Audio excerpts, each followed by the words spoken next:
الشاعر السوداني إدريس جماع قال: أبلغ بيت من شعري غزلي في العصر الحديث.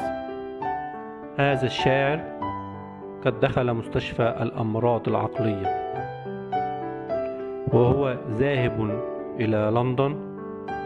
لدخول المستشفى قابل في المطار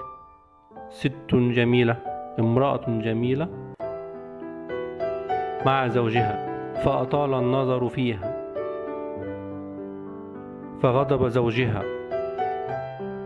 فأنشد قائلا: أعلى الجمال تغار منا، ماذا علينا إذ نظرنا، هي نظرة تنسي الوقار وتسعد الروح المعنى، دنياي أنت وفرحتي، ومن الفؤاد إذا تمنى، أنت السماء بدت لنا واستعصمت بالبعد عنا. وصل هذا الشعر إلى الأديب عباس العقاد. قال: من قال هذا؟ قال: هو شاعر سوداني اسمه إدريس جماع. قالوا: أين هو الآن؟ قالوا: هو في مستشفى الأمراض العقلية. قالوا: هذا مكانه فعلا، لا يقول هذا الشعر إلا مجنون. فعندما سافر إلى لندن ودخل مستشفى الأمراض العقلية، أعجب بعيون ممرضته هناك، وأطال النظر في عيونها، واشتكت هذه الممرضة لمدير المستشفى، فقال لها: البسي نظارة سوداء.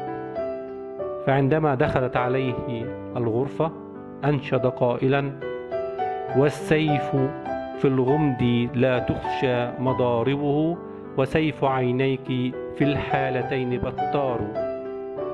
صنف هذا البيت الشعري أنه البيت الأبلغ في الغزل في العصر الحديث.